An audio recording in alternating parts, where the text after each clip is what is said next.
Morning. Morning, Lorraine. Morning, Nigel. G'day, mate. I like your new gaff, it looks good, Nigel. Morning, Bournemouth.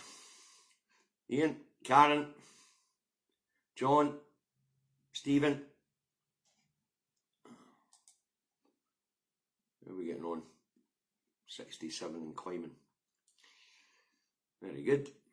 Morning, Charlotte, Derek, Joe, Lynn, Stephen, Neil, Diane, Mitchell, Ted, John, Elaine, Lynn, Michelle, sorry Michael, sorry Michael, Bob, Helen, morning Kevin, I'm nearly there. Morning Kirsty, morning Scott. Gordon didn't get the memo. Him and I are going to have a chat actually. Right, we're nearly there, folks. Morning Margaret. Hey, where are we? 98. Morning Jane. Morning Sarah. Jim. Margaret. Right, that's us over 100 marks, so let's get this broadcast underway. Indytruck Davy, out the truck and at home in his office in Salisbury, North Lanarkshire, where it is overcast, 16 degrees, quite clammy. That's the weather forecast for Salisbury, North Lanarkshire. You want to know what the weather's like where you are? Look out your rain bloody windy. Okay, so let's get this news review underway. Thursday started with two main themes in the rags. Bojo's zany idea to allow benefit claimants to buy their homes, and fuel costs rocket as the cost of filling a family car exceeds £100. Okay, now down that road, universal credit claimants get their housing benefit paid to them, and they then pay the landlord. The idea is that they use the housing benefits to purchase a home. I heard that a new subprime mortgage scam is in the offing, and this time it's a direct scam rather than indirect. And this time it'll be the Treasury will be the lender of last resort, so it'll be the Treasury that takes a whack for any missings, any failings in the subprime mortgages that they're about to create. Okay, right, on the cost of filling a family car, reaching over £100. Well, at £2 a litre, cars won't be moving much, the climate will benefit, and the fuel price is driving higher costs in industry and in food prices. Inflationary pressures just got worse. Okie dokie, moving on. Thursday started with the Financial Times on the story of the latest OECD economic forecast for the G20 nations. The UK's economic ratings has plummeted, and forecast for growth in the UK has also plummeted to 0. That's the forecast for next year, 0 growth. Okay, now the UK has the lowest growth forecast in the G20, with the exception of heavily sanctioned and at war Russia. Why has the UK government got the worst growth forecast with the exception of Russia? Well, they did leave the biggest trading bloc in the planet with Brexit. They have no major trading partners anywhere in the world anymore. And the government isn't investing, it's cutting. So wee Mrs McGumpher has no disposable income. Now that combination leads to economic contraction, high unemployment and increased national and personal debt. Growth forecast for the UK, as I've just said, from the OECD for next year, 0 growth. Stagnation. And that brings us on to what Bojo had to say about stagflation. But we'll get there, alright? Moving on, Thursday. And the trade body representing the UK forecourt retailers warned that petrol prices and diesel prices will rise above £2 per litre, as forecourt petrol retailers are apparently making a loss. Alright, now increased costs of running petrol stations and higher delivery costs means petrol retailers are struggling, believe it or not, even at that price at the pump. When you think about it though, 50% of what goes into a petrol retailer is given directly to the Treasury, then, you know, the big problem here isn't the petrol retailers or the energy giants, it's the fact that 50% of the price of putting fuel in your vehicle is taxation. Okay, moving on. Thursday, and in a speech in Blackpool, Bojo tells all the UK workers they need to accept pay cuts and the cost of living crisis. Bojo claims wage rises are driving inflation. So much for his levelling up idea and creating a high skill, high wage economy. Another slogan out the window. That's all it ever was. Levelling up, high wage, high skill economy, out the window. Just another one of Bojo's slogans, eh? Right, moving on. Red Tory deputy leader brings up the case of PPE suppliers MedPro and the Commons. The company are being investigated by the National Crime Agency over £204 million PPE fraud. Now, the company got its PPE contract via the Tories' corrupt and illegal VIP contract line. Okay, now the English High Courts deemed that the VIP lane set up by the Tories during the pandemic, or at the height of the pandemic, was illegal, right? Now, the company was recommended to the government by Bra tycoon Baroness Mone. Now, Baroness Mone is under investigation by the Lords over the saga. Now, Miss Mone had her house raided as well as MedPro having their offices raided, alright? Now, the subject came up as the Blue Tories thieves are putting their procurement bill through the Commons, alright? Now, Miss Rayner of the Red Tories demanded that the bill doesn't see contracts going to Tory party cronies and to the detriment of the public purse. Why did Miss Rayner make this demand? Well, because that's exactly what the procurement bill does. It makes it easier for the criminal cabal to award contracts to their pals. Right, moving on. Thursday, and Chancellor Rishi Sunak is under fire for squandering £11 billion of UK taxpayers' money. Now, he squandered it servicing the UK's debt. The National Institute for Economic and Social Research says the Chancellor failed to ensure £9 billion worth of quantity easing against interest rates rise. So the interest rate rise have led to increased debt maintenance payments, or interest payments to you and me, of £11 billion a year, more than what they needed to be if he'd ensured the surplus on quantity of easing against interest rate rises. Now, they went mental about a £250 million overrun on some ferries along here, and actually it wasn't £250 million, it was 140 odds. 150, sorry. But, you know, the BBC have ran with a ferry saga forever. Sunak's just pissed £1 billion of Scottish taxpayers' money up against the wall, and £10 billion everybody else's taxpayers' money up against the wall. Will the BBC be running on that one for weeks? No, I don't think so. Alright.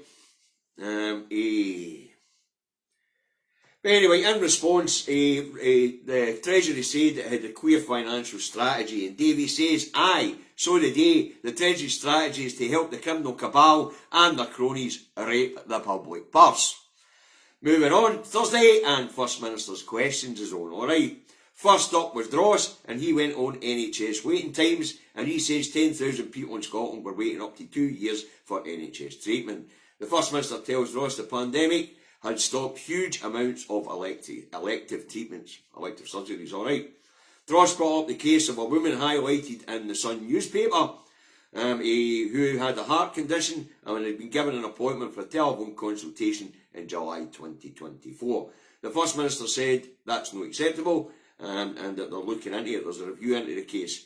But her understanding was that the woman had been treated and that the appointment was a follow-up consultation, but 2 years for a follow-up consultation is not acceptable. Right, Dross said 10,613 people were waiting 2 years, and it is a 16-fold increase in last year. Now, he then slated the NHS recovery plan, saying this isn't recovery, things are getting worse. The First Minister tells Dross that last year had seen new waves of the global pandemic, meaning infection controls in hospitals had to be tightened, so many procedures had to be cancelled. The First Minister tells Dross that staffing levels in hospitals also contributed to the problems as frontline workers, doctors and nurses got ill with COVID. and had to isolate. Right, so Dross got to keep his seat, so he did. But the First Minister pointed out that the NHS in Scotland is still better and has less people waiting for 2 years for treatment than NHS England, alright.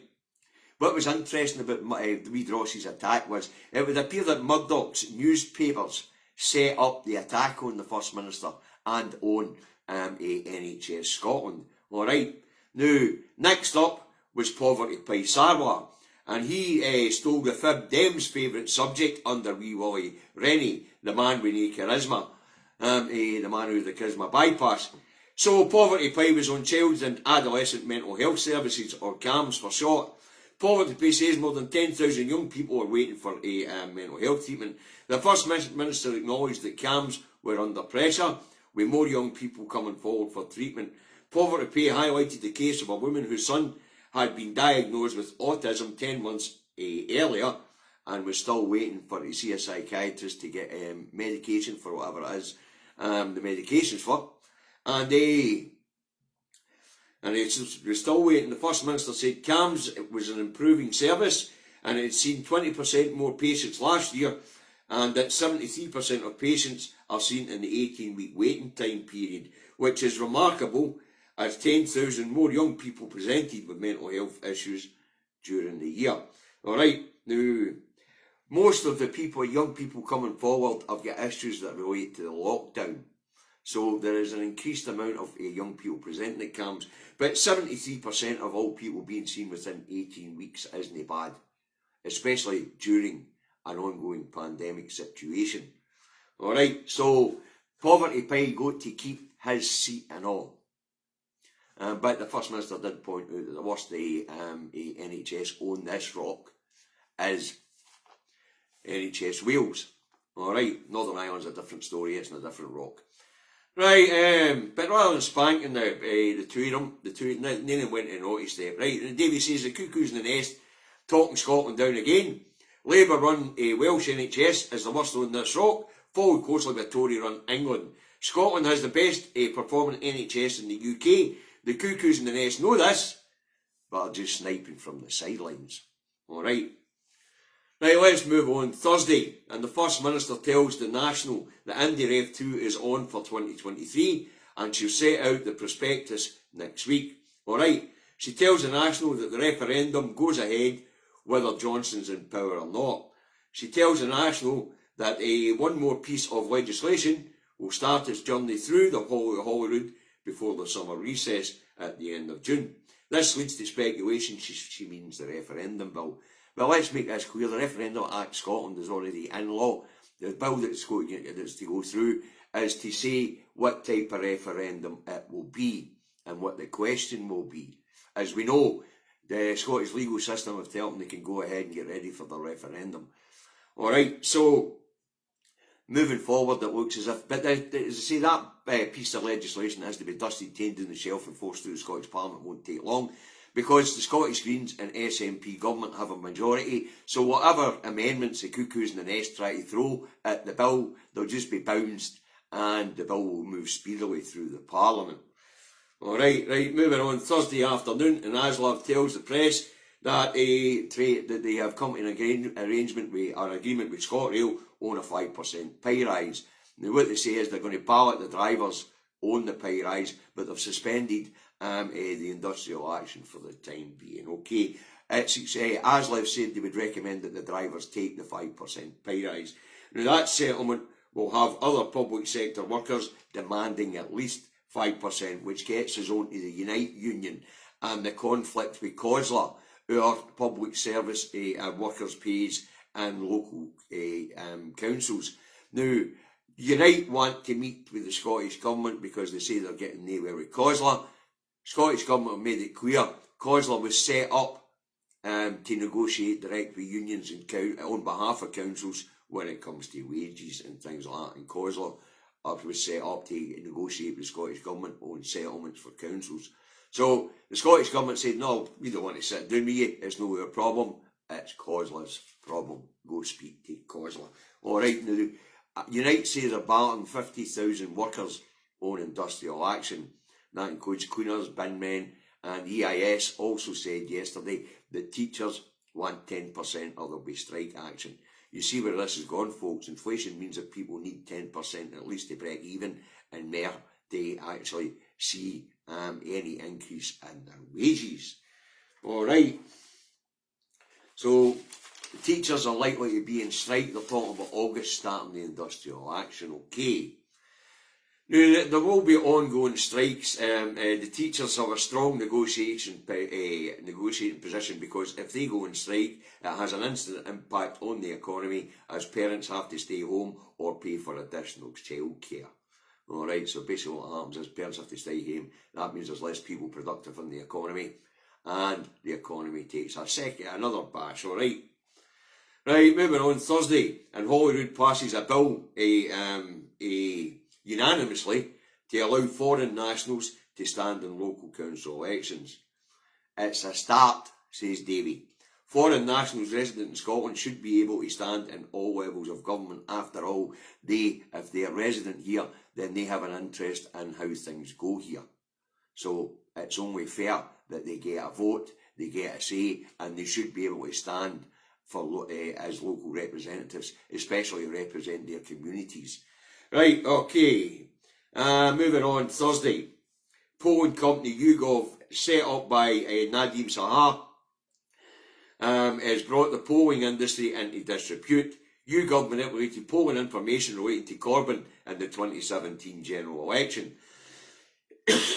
Corbyn had a clear win in one of the debates, but the Tories pressured YouGov to distort the polling information because the polling was too positive for Labour. Now, somebody who worked at YouGov at the time has given the story out. Now, this is absolutely outrageous. This is mere gerrymandering of elections. The Tory party, YouGov was set up by a Tory minister, and the Tory party used his connections with YouGov to distort polling information in the last general election. That is highly serious business. YouGov should have the licence revoked. Right, moving on. Thursday, and the red cheek of the establishment arse, Sir Comrade Starmer, is off to the NI colony to meet the natives. The red Tory leader says the NI protocols can be fixed with flexibility and political will. Davy says Starmer can say what he wants to the natives in the colony of Northern Ireland because he is no in power. So waste of taxpayers' money has trip over there because he can yak his gums to the people of Northern Ireland all he wants, but he can't do nothing on their behalf. Okie dokie. Moving on. Thursday, 2 UK nationals are sentenced to death in Russia, or by Russia. The two of them were tried as mercenaries in the Ukraine war. Now, it's Aidan Aislinn and Sean Pinter. They've had the death sentence passed on them, right? Now, apparently Liz Truss is going to ride to the rescue, but it's more likely Putin will hold these two as pawns and they try and sort out a prisoner exchange or something, because I can't see him putting these two kids down. But if they do, well, you know, if Putin does put them down as foreign mercenaries involved in the Ukraine war, then it would have served them right. Why did I say it will serve them right? Davy said explicitly on this programme, tell your kids to sit and stay and give money to the NGOs to provide aid to Ukraine. Because Davy knew that this sort of thing would happen. The theatre of war isn't something for fucking kids to go and play in. It's the real deal. And it's the consequences of their own actions. So I'm telling you folks, once again, I said this earlier, I'll say it now, if your kids are thinking about making their way to the Ukraine to fight, tie them to the chair, take a tenner off them and give it to an NGO and tell them you've done your bit. The theatre of war's not somewhere where your kids can go and play. People die. And it would appear that these two kids, Aidan Aislinn And Sean Pinter might be out to find out that people die in war. Right, that's the stories I've picked out to talk about for the day, folks. I hope you found it interesting. I hope you found it informative. I know, and I hope it was entertaining as well. I did rattle through it. Some of them wanted a discontent coming up because public service, people working in the public services will be demanding 10% pay rises because that's the rate of inflation at this point in time, and they'll be needing 10% to break even. So things are, and of course, Bojo's statement in Blackpool saying that workers are going to have to accept pay cuts. That's, as I say, that's the levelling up, and of course, high skills, high job economy that he's talking about the bloody windy, high paid economy right out the bloody windy, mere bloody slogans. Sunak pissing 11 billion quid a year money up the wall because he was asleep at the wheel, spending more time in the US than what he spends here because he's trying to sell the National Health Service to US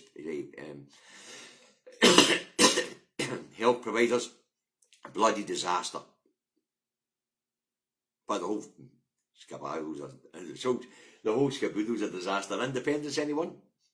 Time to build back better, I believe the slogan is.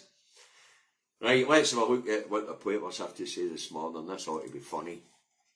Let's see how many are telling any bloody truth. Alright, Scotland's papers show trial sentence and backlash over real pay. Right, the Daily Telegraph, captured British fighter sentenced to death. We've just spoke about that. And PM will be ousted by autumn unless he changes course, says Frost. The Metro has Putin's pawns, and that's these two guys again who were not fighting Ukraine.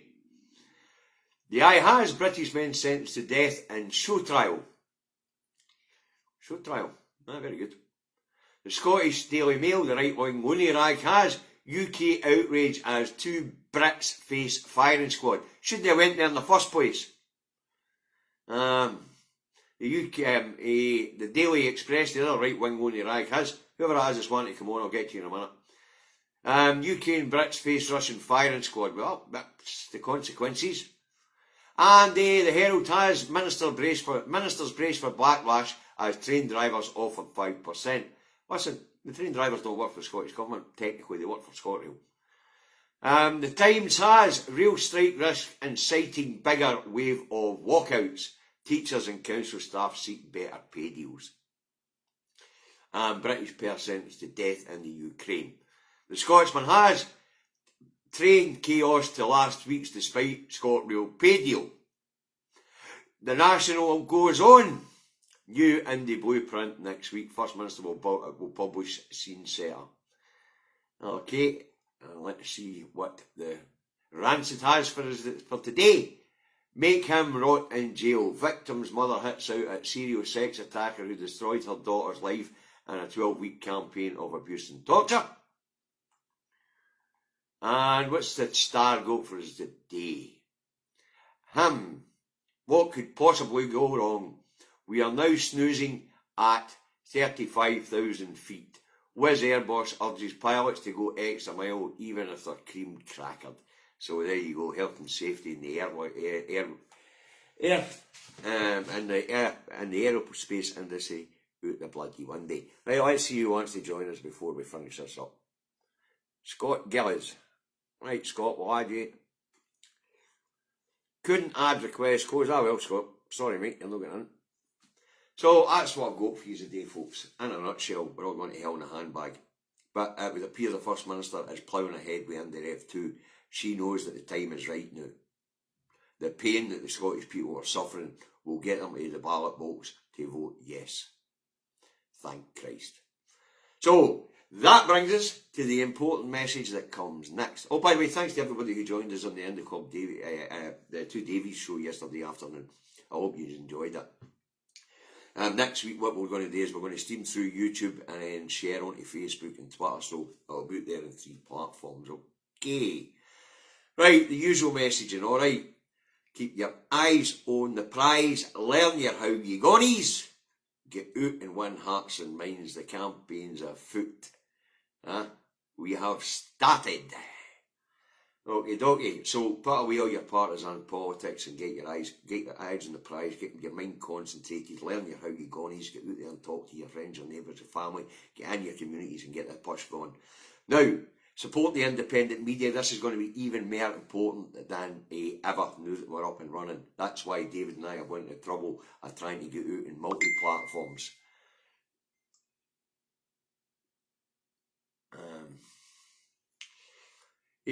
Young brother just messaged me to say that the two guys that have been called Brits are dual nationals, so there you go. I don't know where they're from. Right, anyway, where was I? Support the independent media. That's much more important. Is more important than ever now. Support Independent Scotland. Support Independence. Broadcasting Scotland. Independence Live. Caledon Media. Independent bloggers and bloggers. And I say David and I are going to get 3 platforms each Thursday, so it'll be easy enough to find us. And hopefully we can get our message a wee bit further out, wider afield. Okay, health messaging, folks. Remember, the pandemic hasn't gone away. In fact, let's have a quick look, because national records will give us an update. Let's hope the death toll is still falling, but we can do this live while we're here, because I have the tracker here. So, there's no death count for last week, but the amount of cases was up to 7,771. And there are 637 patients currently in hospital, and that's up 47, and there's 8 in the ICU. Okay, as I say, there's no new figures on deaths. I don't know why. Since the beginning of the pandemic, though, 14,820 people have died with COVID as a contributing factor in their deaths. Okay, so the pandemic's not going away. Follow the guidance. There's only 2 real bits of guidance left. 2 real bits of guidance left, and that's face coverings in enclosed public spaces, and keep cleaning your hands and your surfaces regularly. When it comes to social distancing, use your napper. And if you're still testing, then send your test results in to the NHS so we can try and monitor how much of this is in the community. At this point in time, according to the Office for National Statistics, 1 in 50 people in Scotland are carrying COVID. Use a lot, look after yourselves. It is the weekend, so Davy won't be broadcasting until Monday. So you guys have a cracking weekend, look after yourselves. And David, I'm going to get this message from my brother. David, the 2 Brits were dual nationals and were in the Ukrainian army before Putin invaded. There you go. So they're actually Ukrainians. So have a good weekend, everybody. Look after each other. We'll see some of you in Dumfries tomorrow. Sarah and I will be there for a couple of hours before I drive back up the road to go to work. So look after yourselves. Alright? Have a nice weekend. Bye then now.